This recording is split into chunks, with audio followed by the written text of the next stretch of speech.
हमने पिछली दफे भी जब हमने पढ़ा था, हमने कहा था कि भारत का संविधान, भारत का संविधान की जब हम बात करते हैं तो भारत का जो संविधान क्या है, संविधान वह लिखित और मौलिक दस्तावेज होता है। हमारे जो बेसिकली अगर हम इंडिया की अगर बात करें तो ये क्या है, संविधान वह लिखित है, एक तरह से लिखित है और मौलिक दस्तावेज होता है जिसके आधार पर किसी भी देश की शासन व्यवस्था को संचालित किया जा सकता है। पहली दफे अगर संविधान ना होता तो भारत में बंदरबाट होना शुरू हो जाती। तो किसी भी देश को संचालित करने के लिए, उसको एक रिदम में लाने के लिए सर्वाधिक जो महत्वपूर्ण होता है वो उसका संविधान होता है। अब यहाँ पे किताब उठाओगे, मैंने आपसे ये कहा कि अगर आपको लेक्चर की तैयारी करनी है तो आप एनसीईआरटी उठाइए। एनसीईआरटी का जो पहला अध्याय है वो है अध्याय 1, संविधान क्यों और कैसे। ये 11th की किताब है, याद रखिएगा 11th की किताब है। अब देखिए संविधान है क्या। संविधान एक ऐसा दस्तावेज है जिसमें किसी देश के निर्माण तथा वहाँ शासन व्यवस्था चलाने की बुनियादी नियम और कानून ये दिए होते हैं। देखिए भारत को अगर हम बात करें, अगर भारत में जब ब्रिटिश हुकूमत की समाप्ति हुई उसके बाद भारत जब आज़ाद हुआ तो भारत के सामने सबसे बड़ी समस्या जो आन पड़ी थी कि इस बड़े से बहुत बड़ा ये भूभाग को, इतना बड़ी जनसंख्या वाला जो देश है, इसको अब कैसे संचालित किया गया। तो संचालित करने के लिए संविधान की आवश्यकता पड़ी। इससे क्या होता है, किसी देश का निर्माण की जब हम बात करते हैं वहाँ शासन व्यवस्था, कानून व्यवस्था को एक बुनियादी जो सुविधाएं होती हैं उनके नियम और कानून इसमें दिए होते हैं। अब यहाँ पर आप देख पा रहे होंगे कि हमें संविधान की आवश्यकता क्यों, संविधान के कार्य। देखिए पहला आवश्यकता, इसको नोट कर लीजिए। मैंने आप लोगों के लिए, ये मेरी फ्रेंड है उससे मैंने आपको लिए ये मंगा के रखे हैं नोट से, तो आपको बेहतर समझ में आ सकेगा। ठीक है, अब ये देखिए संविधान का पहला काम यह है कि बुनियादी नियमों का एक ऐसा समूह उपलब्ध कराए जिससे समाज के सदस्यों में एक न्यूनतम समन्वय और विश्वास बन रखे। देखिए संविधान का पहला जो काम होता है वो क्या होता है, समाज में एक बुनियादी नियमों को और एक ऐसा समूह को क्या करना है, तैयार करना है। एक ऐसे समूह का निर्माण करना है जिससे समाज के, अगर हम बात करें, जो सदस्यों में न्यूनतम समन्वय और विश्वास बने रखे। देखिए मैं किसी पे ट्रस्ट कैसे कर सकता हूँ, मैं किसी का विश्वास कैसे जीत सकता हूँ।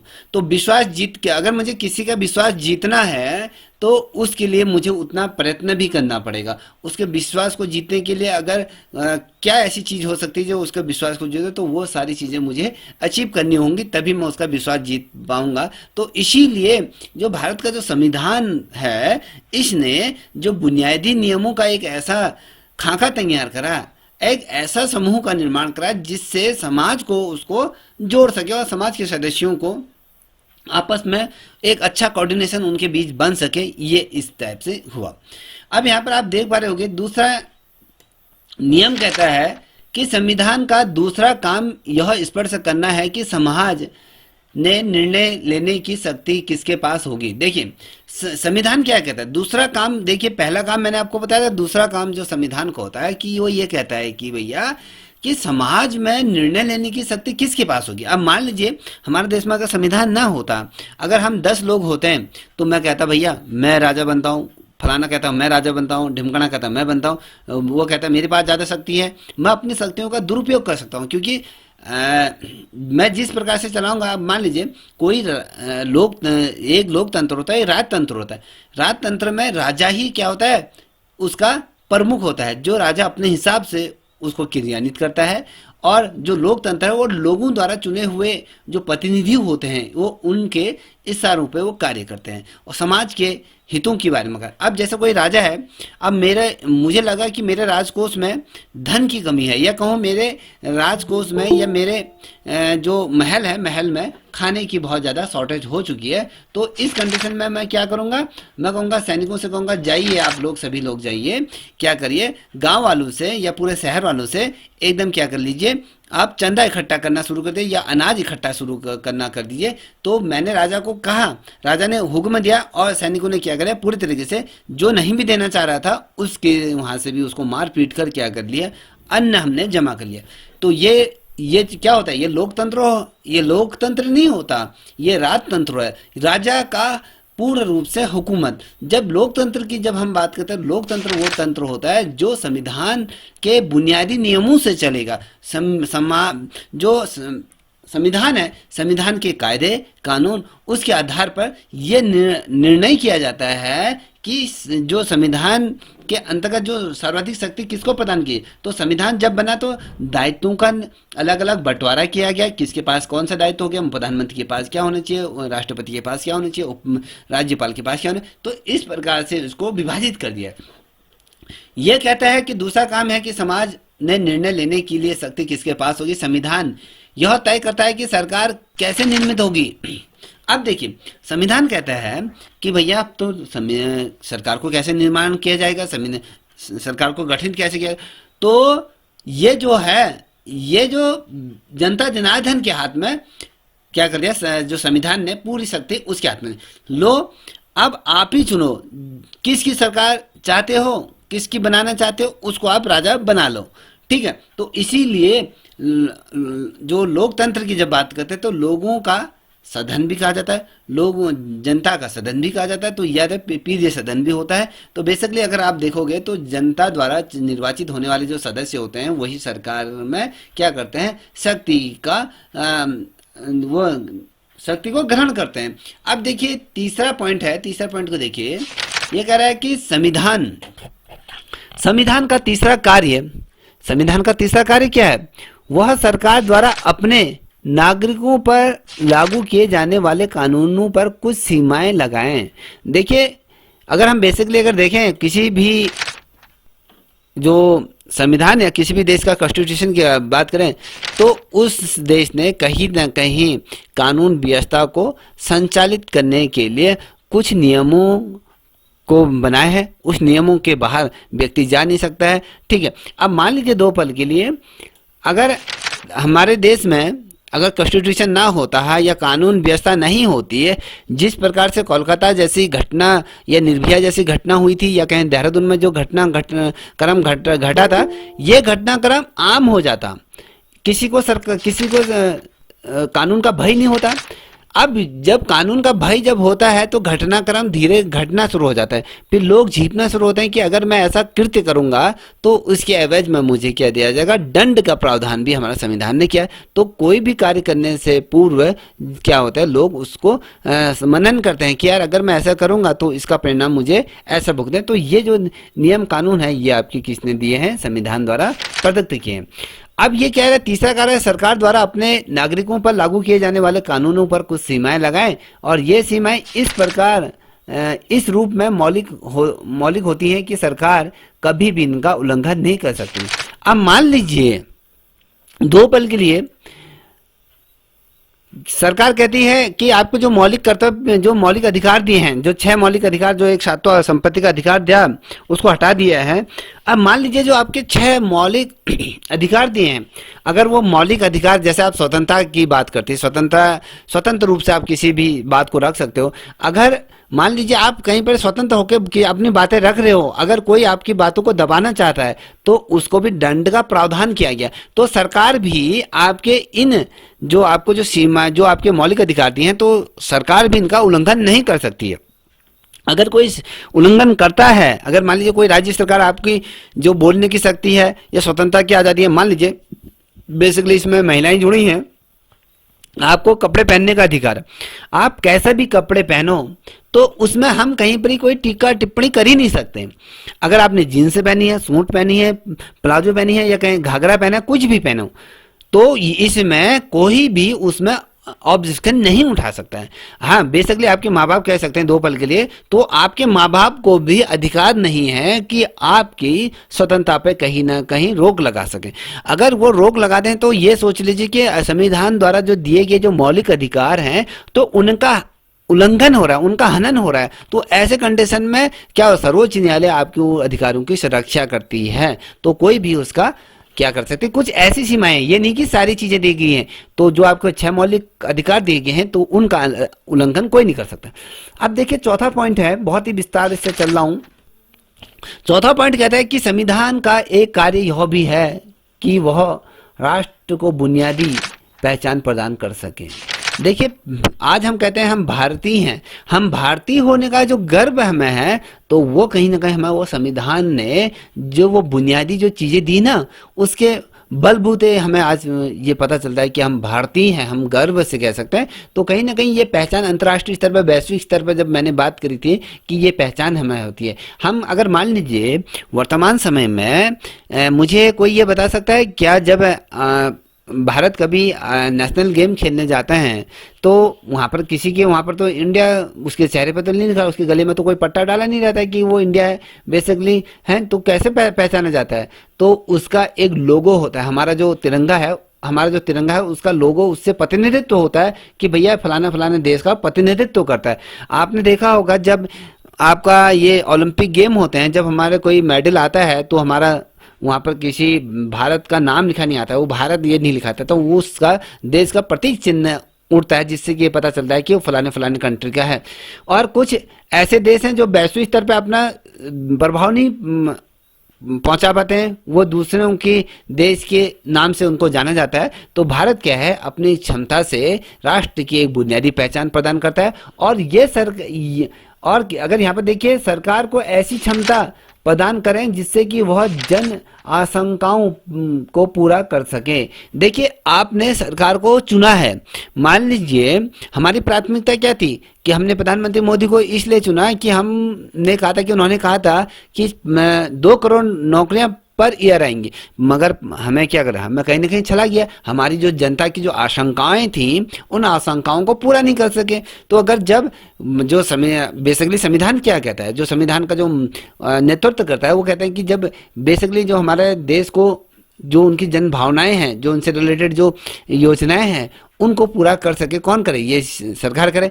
और एक न्यायपूर्ण समाज की स्थापना की जाए और उचित परिस्थितियों पर प्रदान की जाए। देखिए, यहाँ पर कोई हिंदू है, मुस्लिम है, सिख है, ईसाई है, तो उसके लिए कानून सभी के लिए एक है, ठीक है। हम ऐसे एक न्यायपूर्ण समाज की स्थापना करने की बात करते हैं, जहां पर एक नजरिए के साथ एक ही तराजू में सबको तोला जाए। ये नहीं कि ये ब्राह्मण है या क्षत्रिय है या फिर ये मुस्लिम है या सिख है या बौद्धिस्ट है, या अलग अलग हम माने, तो इस तराजू से हम उसको नहीं देखते। हम जब उस तराजू में तोला जाता है तो हम देखते हैं सिर्फ हम एक भारतीय हैं, हम एक भारतीय नागरिक हैं। तो उस नज़रिए से देखा जाता है, उसमें कोई राजा हो, रंग का हो, कोई भी हो, तो कानून सबके लिए एक समान है, न्याय की एक उचित व्यवस्था ये की गई है। अब 5वां पॉइंट आप देख पा रहे होंगे कि संविधान का एक कार्य यह भी है कि वह यह बताता है कि सरकार का गठन किस प्रकार होगा। देखिए, संविधान बहुत ही, हमने संविधान की हमने बात करी। आप यहाँ पर आप देख पा रहे हो ऊपर हमने बात क्या करेंगे, हमें संविधान की आवश्यकता क्यों और संविधान के क्या कार्य होने चाहिए, हमने यहाँ से बात कर रहे हैं, ठीक है। यहाँ पर देखिए, जब हम कह रहे हैं कि संविधान एक क्या है, एक यह कार्य भी है कि वह यह बताता है कि सरकार किसका होगी। ये नहीं कि अगर मान लीजिए संविधान नहीं होता, मैं कहता कि मैं ही राजा हूँ, जिसके पास ज्यादा पावर होती, जिसके पास ज्यादा आधुनिक हथियार होते, वो समाज में राज करता, ठीक है ना। अब जैसे आपने अगर हिस्ट्री पढ़ी होगी, हिस्ट्री आपने पढ़ा, एडॉल्फ हिटलर की अगर हम बात करें, वो तानाशाह था, एक तरीके से उसने पूरे देश को, अगर कहें जर्मनी को, बहुत ही ज़्यादा गर्त में ला के खड़ा कर दिया। तो ये तानाशाह एक लोकतंत्र, जो जनता द्वारा चुने जाने वाले जो प्रतिनिधित्व होते हैं, वो जनता जनार्दन की क्या करते हैं, हमेशा उनकी जो आशंकाएं हैं, उन आशंकाओं को कहीं ना कहीं पूरा करने के कार्य करते हैं। तो इन्हीं के माध्यम से क्या होता है, ये तमाम चीजें संपन्न होती हैं। इतना सारे बच्चों को समझ में आ गया। यानी विकास की जब हम बात करते हैं, 26 जनवरी 1950 को, ठीक है, 26 जनवरी 1950 को भारत को एक गणराज्य का शुभ आरंभ ये हुआ। भारत जब 1950 में जब हमारा संविधान लागू हुआ, तो भारत को एक गणराज्य के रूप में कहीं ना कहीं ये शुभारंभ इसका हुआ। और भारत अपने लंबे, अगर कहें जो इसका जो लंबा इतिहास है, पहली बार आधुनिक ढांचे को पूर्ण रूप से संसदीय लोकतंत्र को प्राप्त हुआ। देखिए, अगर हम पूरे इतिहास को अगर देखें ना, अगर आप इतिहास को पढ़ते होंगे या आपने कभी डीपली पढ़ा होगा, देख लीजिए, अगर हम कहें भारत में हमेशा भारत की जो धरती थी उसको हमेशा बाहरी आक्रमणकारियों ने हमेशा रौंदा। चाहे हम बात करें 1060 से ईसा पूर्व से अगर हम बात करें, या फिर हम कहें 1946 तक की अगर हम बात करें तो हमेशा बहुत लंबा ये पीरियड रहा। तो इसमें हमेशा जो बाहरी आक्रमणकारी रहे तो हमेशा इस पे उन्हीं का ही वर्चस्व रहा। तो लंबा संघर्ष रहा भारत के इस लोकतंत्र को पाने के लिए। अगर आप देखोगे बेसिकली फंडामेंटल ये है, ये कहने का मेरा मतलब है कि जब हम मुगलों की बात करते हैं 1026 से 15, अगर हम यहाँ से बात करते हैं तो अगर आप देखोगे मौर्य काल की बात करें, गुप्त काल की बात करें, तो उसके बाद अगर हम बात करें तो यहाँ से जो बेसिकली जो चीज़ें उठती हैं तो मुगलों का शासन रहा। उसके पास फिर जाके हमने देखा कि किस प्रकार से ब्रिटिश सर भारत में आएगा। हमने भारत का जो नाम रहा फिर ब्रिटिश इंडिया के नाम पे उसे जाना गया। तो ये तमाम नामों से जाना गया। तो वो लंबा जो समय रहा, वो लंबा जो इतिहास रहा, 26 जनवरी 1950 को भारत के एक नए गणराज्य का शुभारंभ हुआ और भारत अपने लंबे इतिहास को पहली बार एक आधुनिक ढांचे को, एक आधुनिक मतलब हम 19वीं सदी में हम वो पहुंच चुके थे। हम 19वीं सदी का वो ढांचा जो था पूर्ण रूप से लोकतांत्रिक ढांचा था, जहाँ पर एक प्रजातांत्रिक, एक जो प्रजा और लोकतांत्रिक और जो होता है, तो हमने लोकतांत्रिक ये ढांचे को प्राप्त करने के लिए बहुत लंबा संघर्ष करा। ठीक है, अब यहाँ पर देखिए ये कह रहा है कि लोकतंत्र और प्रतिनिधि भारत के लिए पूर्णतः नई नहीं है। कहने का मतलब है कि ये कहता है कि हमने तो एक आपसे ये ऊपर मैंने कहा कि भैया ये भारत को बहुत लंबा समय लग गया कि इस चीज को पाने के लिए। तो ये कहता है कि ये चीजें नहीं है कि भारत को अभी ही, ये जो यहाँ पर देख रहा हो कि ये पहली बार इतिहास में पहली बार एक आधुनिक ढांचे को पूर्ण रूप से लोकतांत्रिक ये बना। तो हम तो कह रहे हैं कि लोकतंत्र मतलब कि जो यहाँ पर संविधान से सारा चीजें चल रही हैं उसको लोकतंत्र के ढांचे के तौर पर देख रहे हैं। मगर भारत लोकतंत्र और प्रतिनिधि की जब हम बात करते हैं तो भारत पूर्णतः ये नई नहीं थी। कुछ प्रतिनिधि निकाय पहले भी भारत में रहे हैं, उन्होंने अपना प्रतिनिधित्व करा, या कहें लोकतंत्रात्मक शासी संस्थाओं जैसे ऋग्वेद में भी सभा और समितियों का निर्माण किया कि सभाएं होती थी और समितियां का गठन किया जाता था। तो वहां पर भी कहीं ना कहीं हम नेतृत्व कर रहे थे, किसी हम किसी सभा का नेतृत्व कर रहे थे या किसी समिति का नेतृत्व कर रहे थे। कहीं नहीं हमारे अंदर तो नेतृत्व करने की भावनाएं थी। तो ये कहने का मतलब है कि विद्यमान ये थी और प्राचीन काल में भी हमें ये दिखाई पड़ती है। प्राचीन काल में कबीले की आम सभाओं को सम्मिलित करें। अगर आप देखोगे हमारा जो इतिहास उठा के देखोगे ना बहुत ज्यादा पुराना, तो हम कबीलों के तौर पर रहा करते, अलग अलग कबीले हुआ करते थे, अलग अलग राजाएं हुआ करते थे, अलग अलग छोटे छोटे रियासतें हुआ करती थी। छोटे छोटे रियासतों में उनका अपना अपना शासन हुआ करता था। जैसे हम बेसिकली हम मान लीजिए हम उत्तराखंड की बात करते हैं, यहाँ पर आपके जो चंद्रवंश रहे हैं या कतुरी वंश रहे हैं या पवार वंश रहे हैं, ये अलग अलग जितने भी वंश रहे हैं, इस समय कहीं ना कहीं इन्होंने अपना प्रतिनिधित्व करा। तो भारत ये नहीं कि 19वीं शताब्दी में आकर ही ये प्रतिनिधित्व कर, 19वीं शताब्दी में जब आ रहा है तो इसको एक अपना एक मौलिक ढांचा प्राप्त हुआ है, इसको संवैधानिक ढांचा इसको प्राप्त हुआ है। पहले तो क्या था, वो लोकतंत्र का जो प्रजातंत्र था कि लोग क्या कहते हैं, जो राजतंत्र था, राजतंत्र मतलब राजा द्वारा अपना तंत्र को निर्मित किया जाता, किसी एक व्यक्ति का पूरा उसमें कंट्रोल था पूरे समाज में। तो यहाँ पर कहता है कि लोकतंत्र जब वहाँ पर लोगों द्वारा चुनी जाने वाली, अब कोई राजा अगर कोई राजा राज्य कर रहा है तो उसको जनता जनार्दन थोड़ा चुनती है, वो तो वंशानुगत चलती है। अगर किसी का जैसे मान लीजिए दो पल के लिए मैं कहता हूँ कि मुगल काल की बात करता हूँ। मुगल काल में बाबर आया, बाबर के बाद हुमायूं आया, हुमायूं के बाद अकबर आया, अकबर के बाद उसका बेटा जहांगीर आया, फिर शाहजहां आया, फिर ये औरंगजेब आया। ये अलग अलग जो रहे ना, ये वंशानुगत रहे।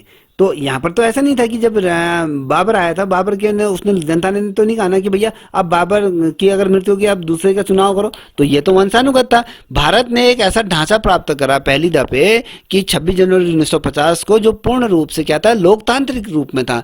ठीक है, तो यहाँ पर ये था। अब ये कह रहा है कि यहाँ पर आप देख पा रहे हैं सभा अपेक्षित छोटी और चयनित वरिष्ठ लोगों की ये निकाय होती थी, जो मोटे तौर पर आधुनिक जो विधान मंडलों में जो उच्च सदन के समान होती थी।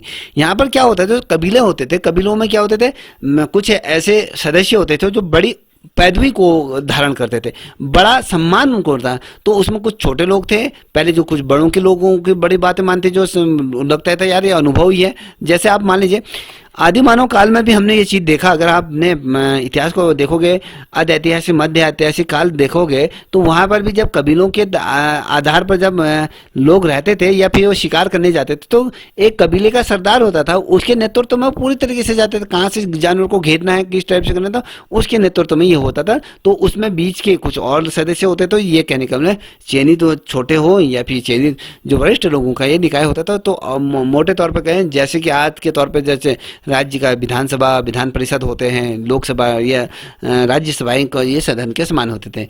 यहीं से आधुनिक संसद का भी क्या होता है, प्रारंभ यहाँ से माना जाता है। यहीं से अगर देखें, जो ये उच्च सदन की बात करें, तो यहीं से हम कहते हैं, तो ये भी यहीं से प्रारंभ होता है। अब बात करते हैं बेटा, थोड़ा सा ध्यान से देखिएगा, 1973 ये आ गया है जहाँ से संवैधानिक विकास हुआ है। तो मैं आपको बता देता हूँ, भारत का जो संवैधानिक विकास हुआ था, हमने जैसे आरती ने अभी कुछ समय पूर्व ये कहा था कि सर कि भारत का जो संवैधानिक विकास को दो भागों में बांटा गया। जब हम संवैधानिक विकास की बात करते हैं ना बच्चों, ये एक चीज़ हमेशा ध्यान रखिएगा, भारत का जो संवैधानिक विकास था हमने दो भागों में बांटा। पहला आपका ईस्ट इंडिया कंपनी था और दूसरा ब्रिटिश क्राउन, जिसे हम ताज का क्राउन भी कहते हैं। तो संवैधानिक विकास की हम बात करें, हमने कहा कि कंपनी का शासन का मतलब होता है, तो ईस्ट इंडिया कंपनी का जो ये शासन था, ये शासन आप देख पा रहे होंगे यहाँ पर 1773 से 1858 तक का ये रहा। और हम कहते हैं कि दूसरा, जिसे ब्रिटिश क्राउन का मतलब होता है कि ताज का शासन था, यह 1858 से 1947 तक का रहा। पहला हम देखेंगे दो भागों में इस प्रकार से बांटा।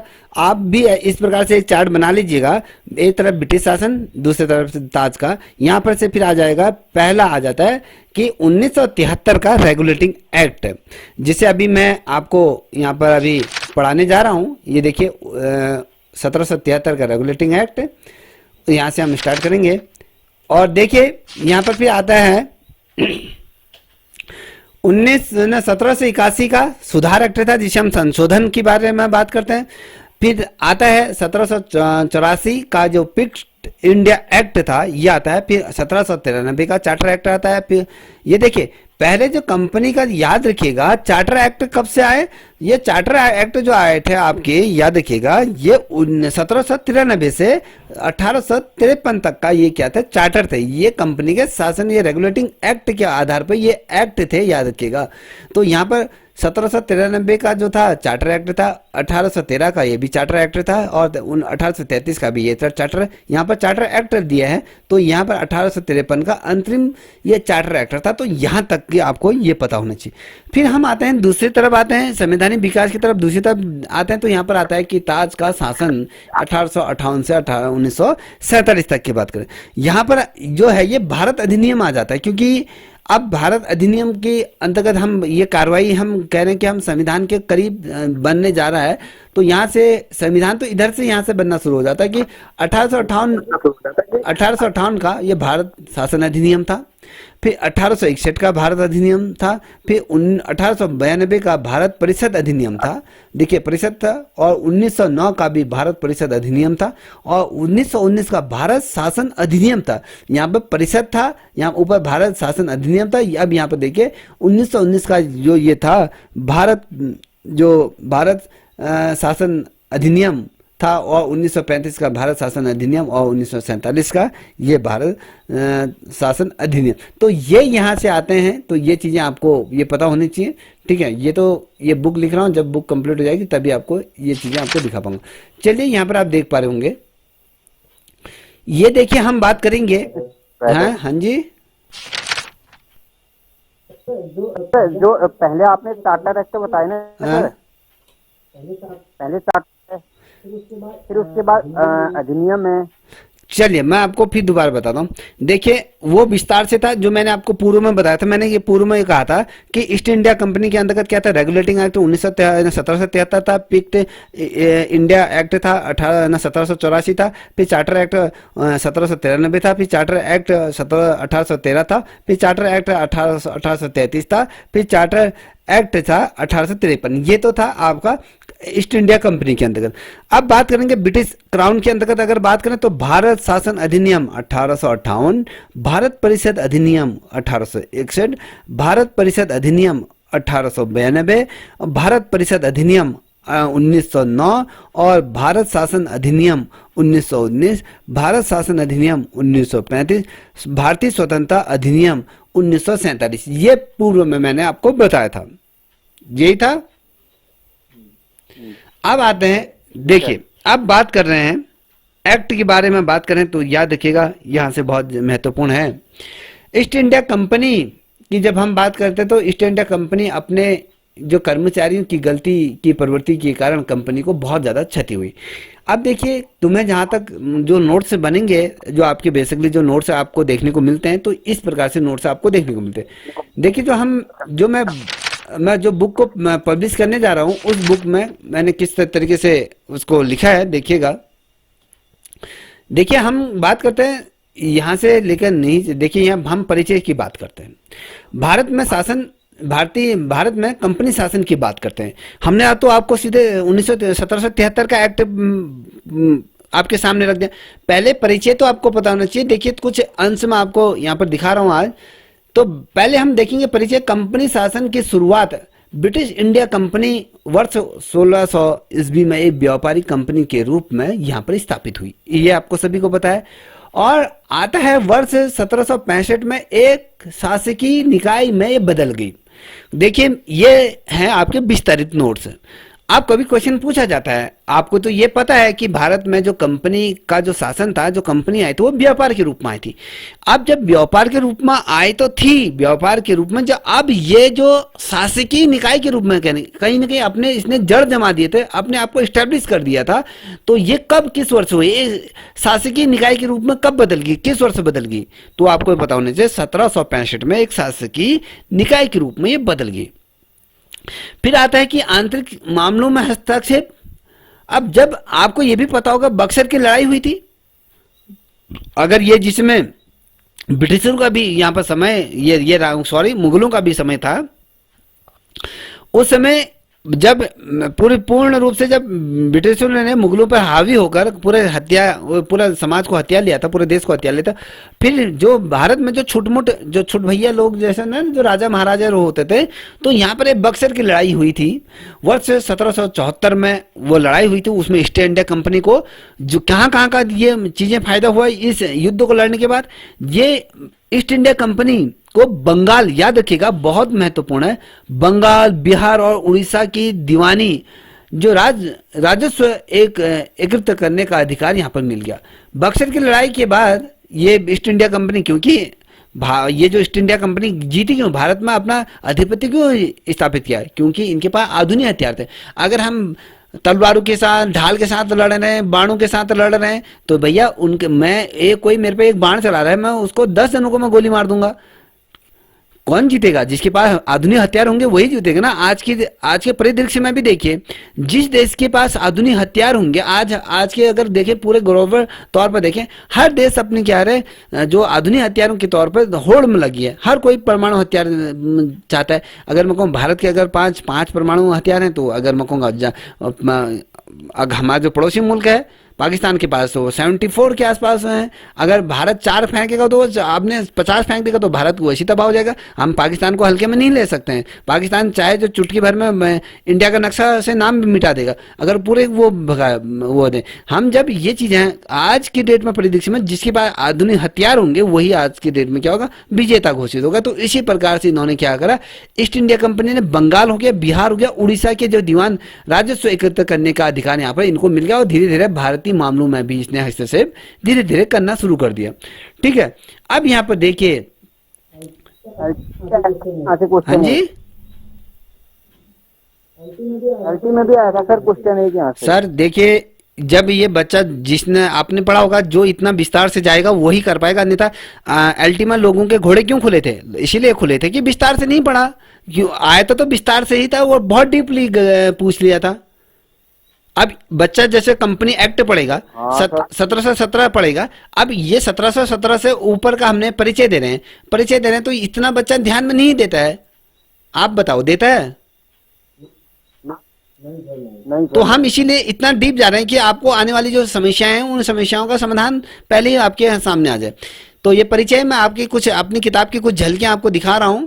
तो अगर आप लोगों को किताब कैसी लग रही है फिर लास्ट में मुझे बताइएगा, ठीक है? अब देखिए, यहां पर जब प्राप्त शक्तियों द्वारा शोषण, जब ईस्ट इंडिया कंपनी को जब अधिकार प्राप्त हो गए थे, शक्तियां जब प्राप्त हो गई तो उसके बाद शोषण की बात आती है।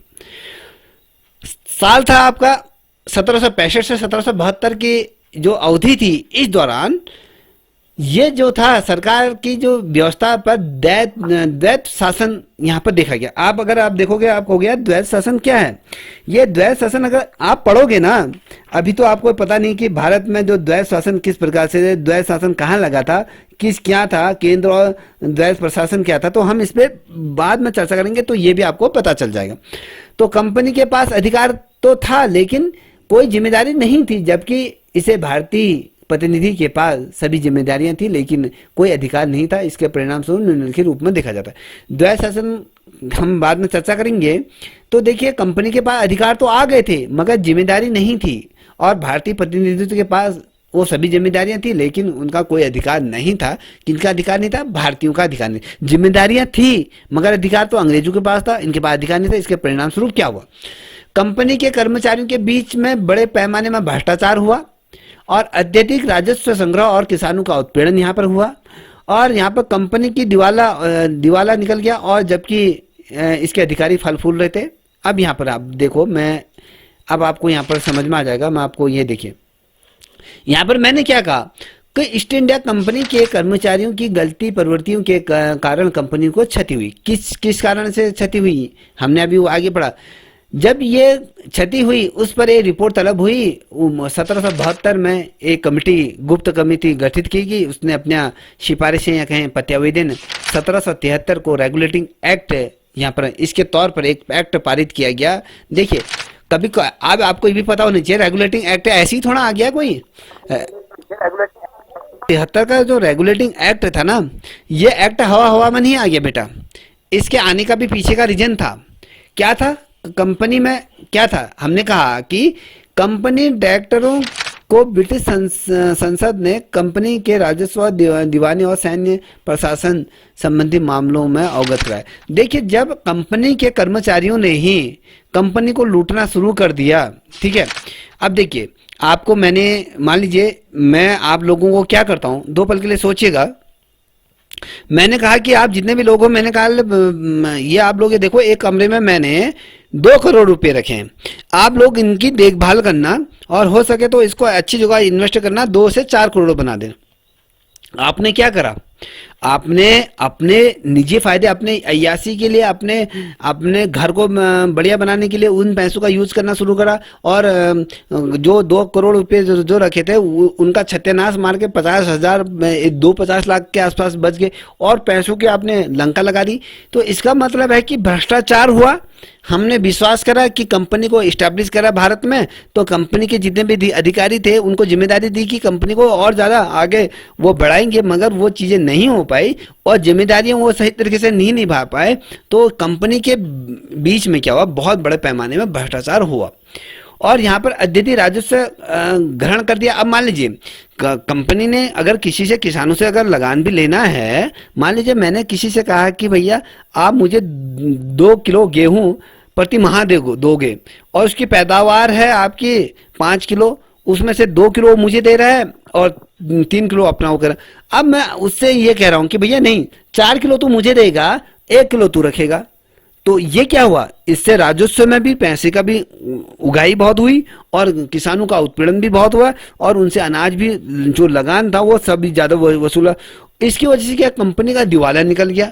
अब जबकि इसके जितने भी अधिकारी, जितने भी उच्च पदों पर जो बैठे थे, जो बड़े बड़े अधिकारी गण जो बैठे थे, वो बड़े ही मजे से फल फूल रहे थे, खा पी के मोटे ताजे हो रहे थे, और अपना इंग्लैंड में अपना अच्छे अच्छे आशियाने बन रहे थे, पैसा निकल रहा था, वहां गुप्त तरीके से भेज रहे थे। तो कंपनी ने क्या करा कि भैया इस टाइप से ये चीजें नहीं होंगी, तो उन्होंने क्या है, गुप्त मीटिंग बैठाई, उन्होंने एक ब्रिटिश संसद एक नियम पारित करा कि भैया एक गोपनीय या गुप्त क्या होगी आपकी, यहाँ पर देखिए ब्रिटिश सरकार की प्रतिक्रिया। व्यवसाय को निश्चित दिशा देने के लिए ब्रिटिश सरकार ने कानून में कर्मचारियों की वृद्धि और कंपनी को नियमित करने का निर्णय लिया। अब यहाँ पर देखिए, अब मैं आपको यहाँ पर दिखा रहा हूँ। हमने कहा कि जब कंपनी को ज्यादा क्षति हुई तो 1972 में एक रिपोर्ट गठित हुई जो एक गुप्त समिति के प्रत्यावेदन सिफारिशों पर 1773 में रेगुलेटिंग एक्ट 1773 में ये जो गुप्त रिपोर्ट जो तैयार करी गई थी, जो ईस्ट इंडिया कंपनी ये इंग्लैंड भेजी गई, तो इस वजह से इसमें क्या क्या चीज़ें हुई, क्या क्या खामियां थी, ये सारी चीज़ें इसको रखी। तो यहाँ पर रेगुलेटिंग एक्ट 1773 ये पारित हुआ।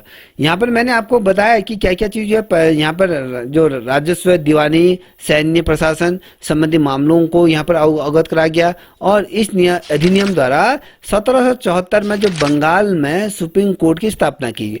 कभी क्वेश्चन पूछा जाएगा कि बंगाल में सुप्रीम कोर्ट की स्थापना किस एक्ट के माध्यम से हुई, तो आपको ये पता होना चाहिए, याद रहे, इसको नोट डाउन कर लीजिए कि जो रेगुलेटिंग एक्ट 1773 था, इस अधिनियम के माध्यम से 1774 में बंगाल में एक क्या हुआ था, सुप्रीम कोर्ट की स्थापना यहाँ पर की गई।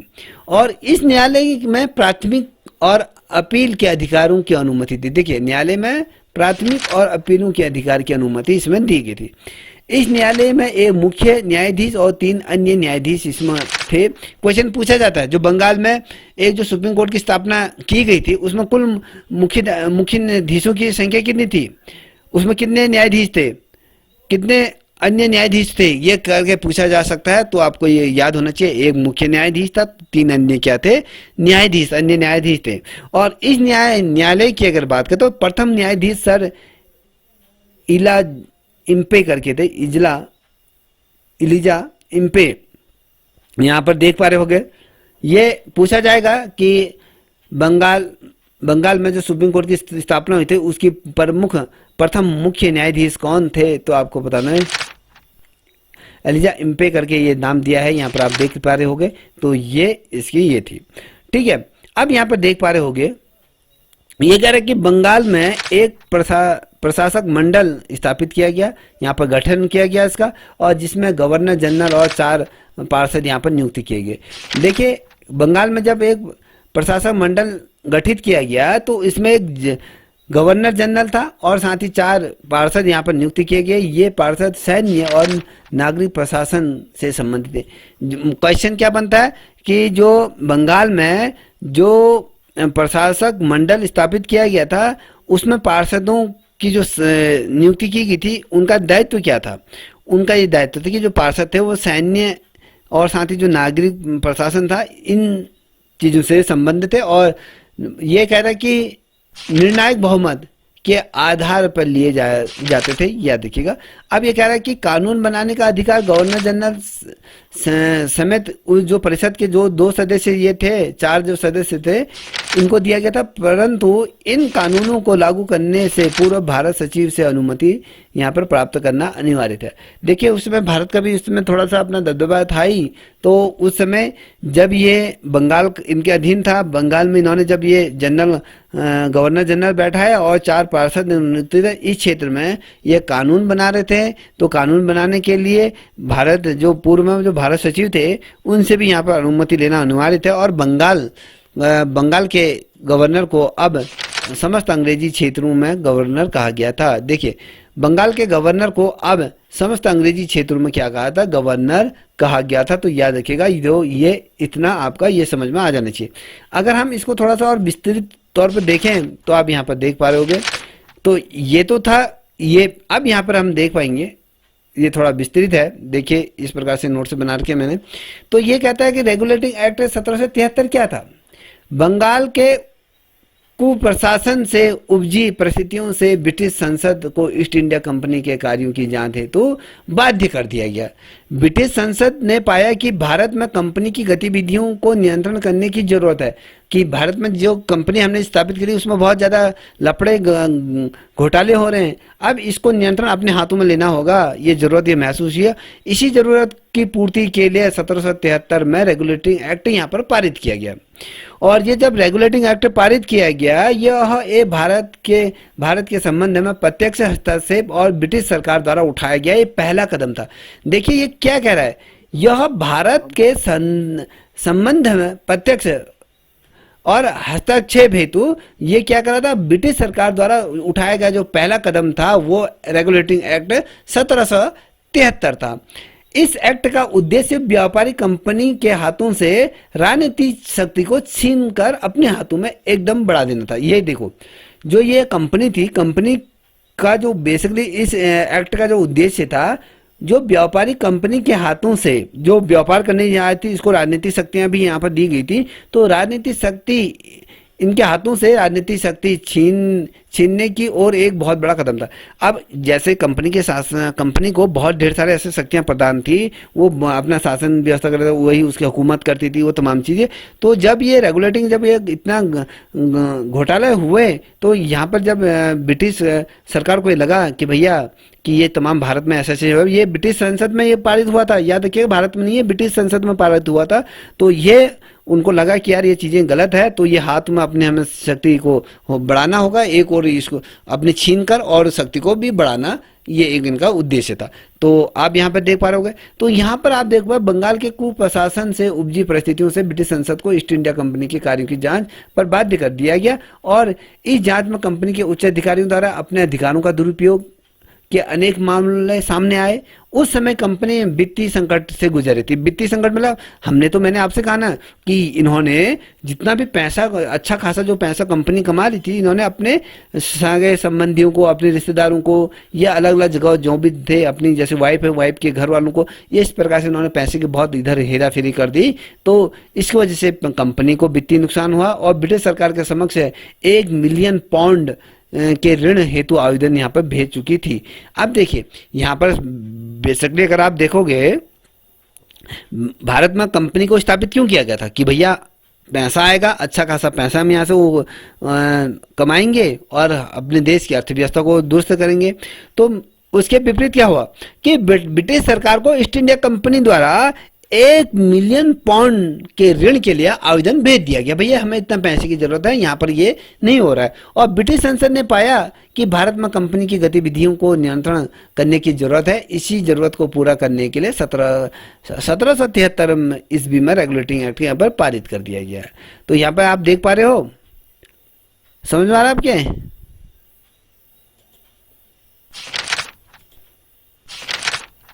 हेलो, मेरी आवाज आ रही? जी sir. Yes sir, yes sir.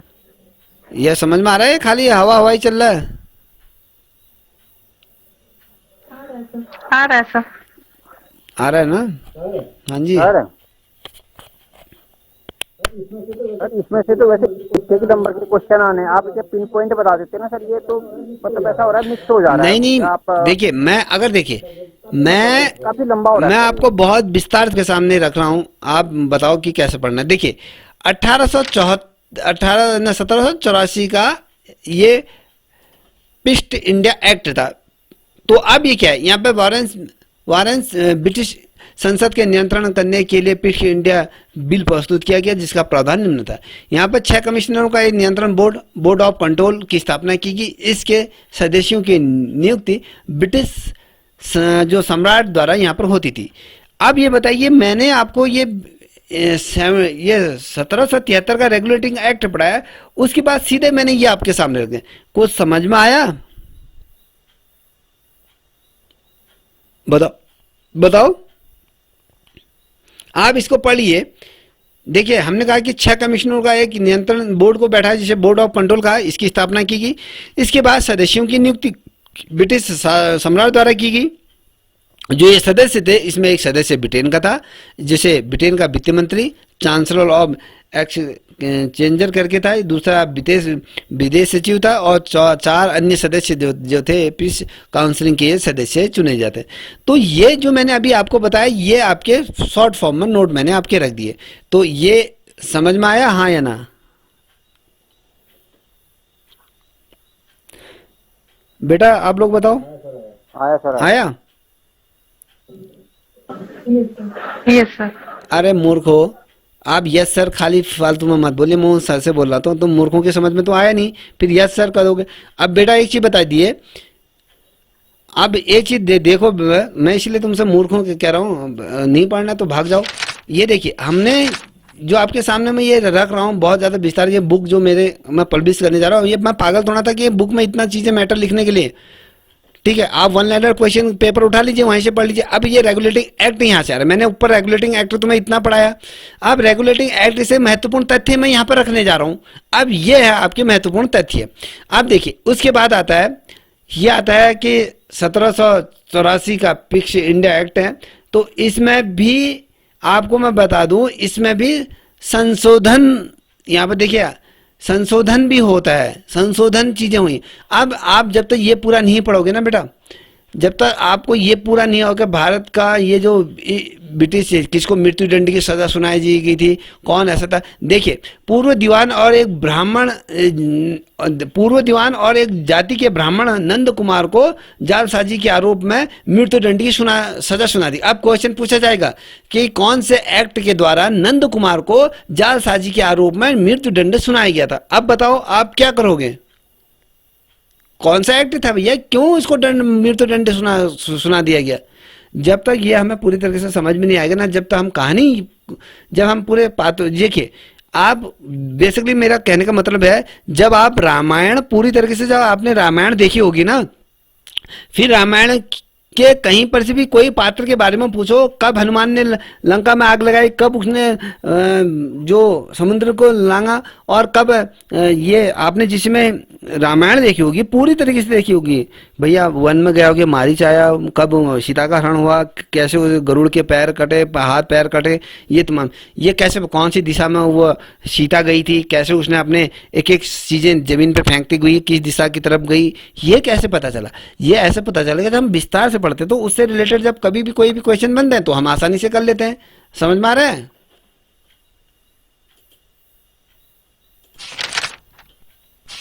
बताइए बेटा। जी सर।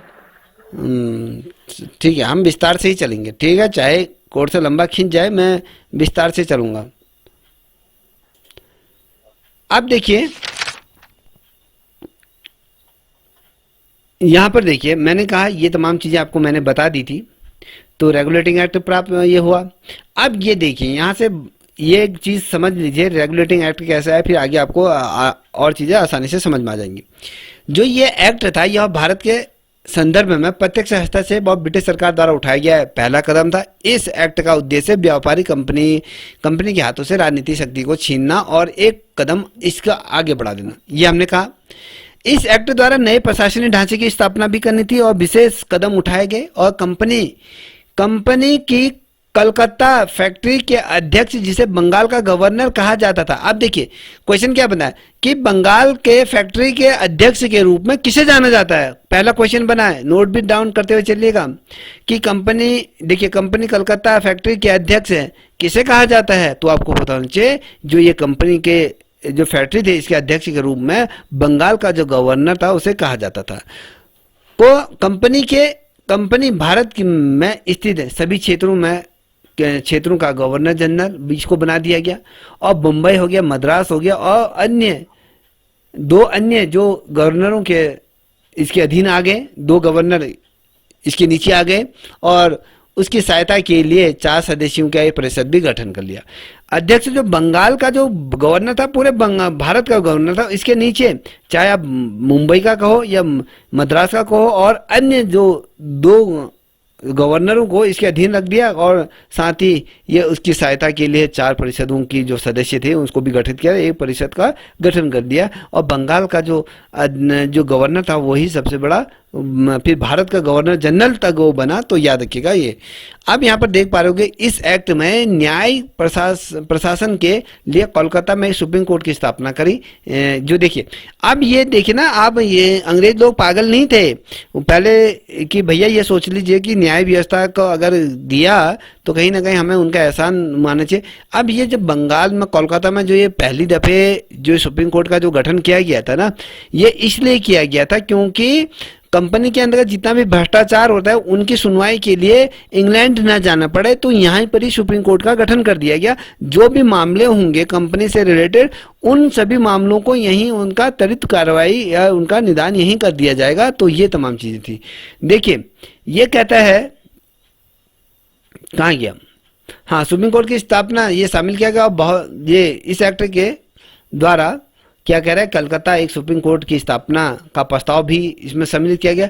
बहुत जल्द ही रेगुलेटिंग एक्ट की कमियां उजागर होने लगी और प्रथम गवर्नर जनरल वॉरेंस हेरिंग और उसके परिषद के जो जितने भी सदस्य थे उनके बीच लगातार विवाद की स्थिति बनी रही कि अध्यक्ष की बात वो नहीं मान रहे, उनके बीच अलग अलग चीजें चल रही है, कोई न्यायाधीश वो हो रहा है, तो ये लगातार इन पे क्या चलते हैं, आपके मतभेद होते रहे और सुप्रीम कोर्ट भी अपना कार्य बेहतर ढंग से नहीं कर पा रहा था क्योंकि जिन पे मुकदमा होना था, जो भी चाहे गवर्नर थे, वो सही तरीके से एक दूसरे के साथ कोऑर्डिनेशन नहीं कर पा रहे थे। तो इस वजह से ये सुप्रीम कोर्ट भी अपना सही तरीके से कार्य नहीं कर रहा क्योंकि उनके न्यायाधिकरण और परिषद के साथ उनके संबंधों को लेकर स्पष्ट ये नहीं था और साथ ही यह स्पष्ट नहीं था कि भारतीय कानून का अनुसरण करें या फिर ब्रिटिश कानून का।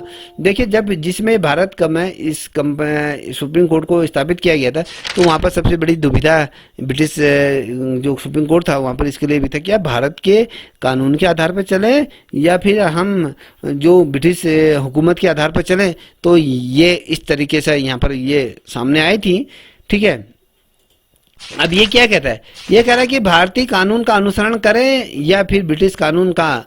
इस न्यायालय ने मुर्शिदाबाद के पूर्व जो दीवान थे, पूर्वी जो दीवान और जाति के ब्राह्मण थे, याद रखिएगा, इस जो ब्रिटिश कानून था और इस न्यायालय के मुर्शिदाबाद, याद रखना, इस न्यायालय के जो मुर्शिदाबाद के जो पूर्व में जो दीवान थे, जो राजा थे और जाति से वो ब्राह्मण थे, उनका नाम था आपका नंद कुमार, को क्या किया था, कंपनी के अंतर्गत जालसाजी के आरोप में यहाँ पर सुप्रीम कोर्ट ने क्या कर दिया गया, मृत्यु दंड की यहाँ पर सजा सुनाई गई। जबकि भारत में इस अपराध के लिए किसी भी ब्राह्मण को मृत्यु दंड की सजा नहीं दी जा सकती। अगर भारत के आधार पर देखें, जो इसकी परंपरा रही है, वैदिक काल पे जो भी चीज़ें रही, अगर कोई अपराध करता है ब्राह्मण तो उसको मृत्यु दंड की सजा यहाँ पर नहीं दी जा सकती। मगर ये जो सुप्रीम कोर्ट बना तो ये ब्रिटिश हुकूमत के आधार पर अगर देखें, उसके कानून व्यवस्था के आधार पर देखा तो ये जो पूर्व दीवान थे, दीवान का मतलब होता है कि राजा, तो वहाँ के जो ब्राह्मण जाति से ब्राह्मण थे, नंद कुमार को जालसाजी के आरोप में क्या कर दिया गया, वे मृत्यु दंड यहाँ पर सुना दे, मृत्यु दंड की सजा यहाँ पर सुना दी गई। और भारत के जो कानून या कहें भारत के आधार पर अगर देखें जो अपराध होता था तो उसमें उसको मृत्यु दंड की सजा नहीं दी जा सकती। और इस मामले ने क्या करा, बंगाल में काफी सनसनी पैदा कर दिया और इस एक्ट को लागू होने के बाद कंपनी के ऊपर क्या था, ब्रिटिश सरकार का नियंत्रण इस पर नहीं था, ये याद रखिएगा। फिर अब आते हैं तो ये क्या रहा, क्या एक्ट, ये तमाम चीजें हमने ये आपको ये बता दिया है कि किस तरीके से रहा, ऊपर हमने तमाम चीजें बता दी। अब जो रहेगा ये देखिए यहाँ पर आ रहा है बेटा, जो दूसरा एक्ट है ये 1784 का ये ईस्ट इंडिया एक्ट ये आता है। इस एक्ट की अगर मैं बात करूं, इस एक्ट में था जो ये अधिनियम था, कंपनी द्वारा इसको अधिकृत किया गया था और भारत के जितने भी राज्य थे उसमें क्या था, ब्रिटिश क्राउन के अंतर्गत थे।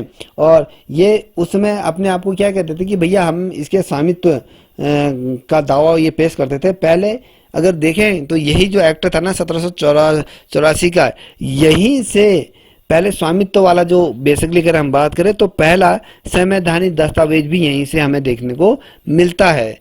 और जो ये एक्ट था 1784 था, इसको क्या अगर हम देखें जो ब्रिटिश संसद में उसमें जो तत्कालीन वहाँ के जो प्रधानमंत्री रहे थे विलियम पिट करके थे, उनके द्वारा इसे कहा था, इसीलिए इसे पिट इंडिया एक्ट कहा जाता है, क्योंकि जो उसमें ब्रिटेन के जो ब्रिटिश के संसद के जो उसमें तत्कालीन जो प्रधानमंत्री थे, विलियम पिट करके उनका नाम था, उनके द्वारा ये प्रस्तुत किया गया था और उन्हीं के नाम पर ये क्या रखा, फिक्स्ड इंडिया एक्ट को ये रखा गया था, याद रखिएगा।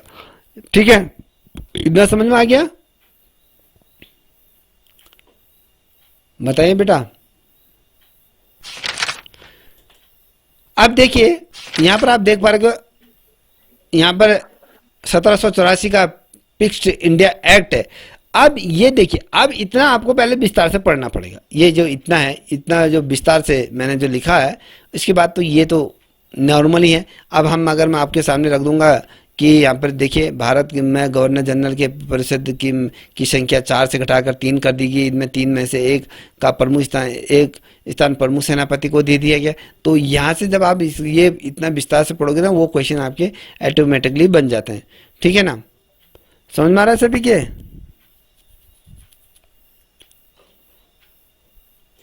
जी सर। या मन नहीं कर रहा पढ़ने में, नींद आ रही है आप लोगों को? नहीं सर, लेकिन ये एक बार में टॉपिक सर समझ में आता नहीं है, सो कई बार पढ़ना पड़ेगा। हाँ, पढ़ना पड़ेगा आपको। ठीक है ना। देखिए अब यहां पर देखो बेटा, ये देखिए, जो ये बेसिकली मैं अभी तो अपनी किताब की कुछ झलकियां आपको दिखा रहा हूं, जो मैंने लिखी हैं उसी से पढ़ा रहा हूं। देखिए, ये देखिए 1784 का जो फिक्स्ड इंडिया एक्ट है, तो इसमें क्या है, फिक्स्ड इंडिया एक्ट है 1784। ये 1773 का जो रेगुलेटिंग एक्ट था, इसमें जो कमियां थी, इन कमी को जो 1773 का जो रेगुलेटिंग एक्ट था, इस एक्ट की कमी को दूर करने के लिए कंपनी ने क्या करा, भारतीय क्षेत्रों में जो प्रशासन की अगर बात करें, क्षेत्रों में जो प्रशासन को अधिकार और जो सक्षम और साथ ही उसको उत्तरदायित्वपूर्ण बनाने के लिए अगले 1 दशक के दौरान जांच करेगी। जांच के दौरान ये जो चला, तमाम चीज़ें पता चली और ब्रिटिश संसद द्वारा अनेकों कदम उठाए गए। उनमें जो सबसे महत्वपूर्ण जो कदम रहा, मैंने कहा कि उस समय के जो प्रधानमंत्री रहे थे, विलियम पिट करके थे, उनके अध्यक्षता में ये रहा। तो यहाँ पर आप देख पा रहे होगे, तो इसमें सबसे महत्वपूर्ण कदम जो रहा, 1784 का जो फिक्स्ड इंडिया एक्ट को ये पारित किया गया।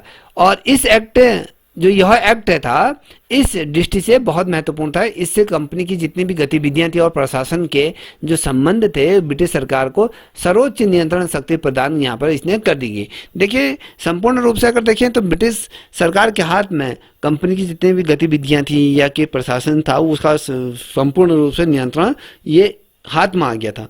यह पहला अवसर था जब कंपनी के अधीन जो जितने भी क्षेत्र थे ब्रिटेन के, वो अधीन ये क्षेत्र आ गए। उन्हें अगर हम बेसिकली अगर देखें, पहले तो कंपनी के अधीन थे। अब कंपनी के अधीन आने के बाद, उसके बाद जो कंपनी के सारे जो क्षेत्र थे वो अब ब्रिटेन के अधीन है। जो ब्रिटेन में जो संसद थी, जो ब्रिटिश संसद जिसे हम कहते हैं, तो उसके अधीन ये सारे अधिकार आ गए। अब कंपनी के पास वो अधिकार नहीं रहे। 1773 के रेगुलेटिंग एक्ट की कमियों को दूर और कंपनी भारतीय प्रशासन को अधिक सक्षम और उत्तरदायित्वपूर्ण बनाने के लिए अगले दशक के दौरान जो जांच पड़ताल और संसद द्वारा उठाए गए कदम, इसमें सबसे पहला जो था, ये आप देख पा रहे होगे, ईस्ट इंडिया कंपनी को पारित किया जाना था, जिसके नाम ब्रिटेन के जो तत्कालीन उस समय युवा प्रधानमंत्री थे, विलियम, यहाँ पर आप देख पा रहे होगे, ये जो थे तत्कालीन प्रधानमंत्री थे, विलियम पिट के नाम पर ये रखा गया। इस अधिनियम द्वारा अगर देखें तो ब्रिटेन में बोर्ड ऑफ कंट्रोल की स्थापना की गई। देखिए, अब यहाँ पर आप देख पा रहे, मैंने आपको यहाँ पर एक चीज दिखा देता हूँ। यहाँ पर एक चीज आ गया। अब यहाँ पर देखिए, ये कहता है कि फिक्स्ड इंडिया प्रस्तुत किया गया और जिसमें प्रावधान निम्नलिखित है। इसमें क्या कहते हैं, 6 कमिश्नर, एक नियंत्रण बोर्ड में बोर्ड ऑफ कंट्रोल की स्थापना की गई। अब ये चीज आपको अभी स्पष्ट हो जाएगी। ठीक है, अब ये देखिए, यहाँ पर ये कहता है कि भैया इसका नाम प्रधानमंत्री के नाम पर रखेगा। इसे ब्रिटेन का बोर्ड ऑफ कंट्रोल की स्थापना की। इसके मध्य से ब्रिटिश सरकार द्वारा भारत में कंपनी के नागरिक, सैन्य और राजस्व संबंधी पूर्व का जो जितने भी गतिविधियां हैं उनका नियंत्रण इसने सीधे अपने हाथ में ले लिया। तो याद रखिएगा ये सारी चीजें इस समय संपादित हो गई थी। ठीक है, तो अब ये कह रहा है कि अभी भी भारत में व्यापार पर कंपनी का एकाधिकार बना रहा। ये सब कुछ होने के बावजूद भी अभी भी क्या था, भारत में अगर बेसिकली अगर देखें कंपनी का एकाधिकार यहाँ पर बना रहा। और उससे क्या हुआ, कंपनी के जो अधिकारी थे उनकी नियुक्ति करने और ये हटाने का अधिकार ये प्राप्त था इनको। और साथ ही अगर देखें ब्रिटिश भारत हम क्यों कहते हैं, ब्रिटिशों के अधीन थे तो ब्रिटिश भारत इसीलिए कहते हैं। तो ब्रिटिश भारत पर ब्रिटिश सरकार और कंपनी दोनों के शासन अर्थात द्वैत शासन की स्थापना की गई। अब देखिए द्वैत शासन का मतलब समझ गए। द्वैत का मतलब होता है कि दो जनों की सरकार, दो जनों का कहीं ना कहीं कंट्रीब्यूशन होना। एक तरफ कंपनी का शासन हो रहा है, ठीक है, दूसरी तरफ किनका शासन हो रहा है, ब्रिटिश सरों का, ब्रिटिश पार्लियामेंट के। अगर जो एलिजाबेथ की जब हम बात करते हैं तो इसके शासन की बात करें तो यहाँ पर कहीं ना कहीं ब्रिटिशरों का भी अधिकार भारत में हो गया था, कंपनी का भी अधिकार तो था ही था। तो यहां पर इसीलिए इसको द्वैत शासन का नाम दिया गया था। याद रखिएगा बेटा, ये देखिए ये कह रहा है कि कंपनी दोनों के शासन अथवा द्वैत शासन की स्थापना की गई। गवर्नर जनरल को महत्वपूर्ण मुद्दों पर परिषद के जो निर्णय को न मानने की शक्ति यहाँ पर प्रदान की गई। देखिए यहाँ पर क्या था, यहाँ पर कहा जाता था कि जो भी कंपनी के अंदर जो भी चीज़ें हुई उसके जो महत्वपूर्ण मुद्दे हैं, अगर ये जो परिषद है, जो परिषद का गठन किया गया, गवर्नर को इन महत्वपूर्ण मुद्दे, अगर कोई महत्वपूर्ण मुद्दे होते हैं तो परिषद के निर्णय को ये कहता है कि नहीं मानेगा, इसकी शक्ति यहाँ पर प्रदान की। और मुंबई और जो मद्रास और मुंबई की जो प्रेसिडेंटी जो क्षेत्र थे ये भी उनके अधीन कर दिए गए। और भारत में जो ब्रिटिश सेना थी या कंपनी थे और साथ ही जो ब्रिटिश सरकार, दोनों की सेना का जो सेनापति इसको बना दिया। देखिए मैं बता दूं, जिसमें कंपनी अपना व्यापार करने आए थी यहाँ पर, वो उनके साथ सैनिक भी बहुत ढेर सारे थे, कर्मचारी हैं और के बाद कहीं सब कुछ थे यहाँ। तो फिर वहीं पर जो ब्रिटिश क्राउन ने सत्ता अपने हाथ में ली तो इंग्लैंड से फिर जाके फोर्स इधर आई। तो कहीं ना कहीं भारत में दो तरीके से शासन व्यवस्था चल रही। तो एक तो कंपनी के एकाधिकार से चल रही थी, दूसरी तरह ब्रिटिश भारत में ब्रिटिशरों का अधिकार चल रहा था। तो कहीं ना कहीं दो सैनिक थे, मान लीजिए दो सैनिक थे, दो कंपनियों का ये करता था। तो इन दोनों कंपनियों का या जो ब्रिटिश कंपनी का कहें या ब्रिटिश शासन का कहें, तो इनका जो सेनापति, कंपनी की देखभाल जो सब कुछ करके ब्रिटिश सरकार दोनों की सेना का सेनापति इसको बना दिया गया, गवर्नर जनरल को ये चलिए यहाँ पर देखिए ये कहता है कि 1884 ईस्वी के जो एक्ट द्वारा सिद्धांतों ने भारत में ब्रिटिश शासन का यह आधार तैयार किया। जब ये बहुत ज़्यादा महत्वपूर्ण एक्ट है, 1784 के जब ये एक्ट जब वो स्थापित किया गया, जो इसको इम्प्लीमेंट में लाया गया, तो भारत में जो ब्रिटिश जो प्रशासन का एक आधार ये बना दिया गया। इसमें सेना थी, पुलिस थी, नागरिक थी और सेवाएं थे और न्यायालय के प्रमुख एजेंसी और निकाय इसके अंतर्गत सम्मिलित थी इस एक्ट के अंतर्गत। इसके माध्यम से जो गवर्नर जनरल शक्ति का ये प्रयोग कर सकता है। तो ये तमाम चीजें इसके अंतर्गत रखी गई थी। ठीक है ना बेटा, इतना समझ में आ रहा है आपके?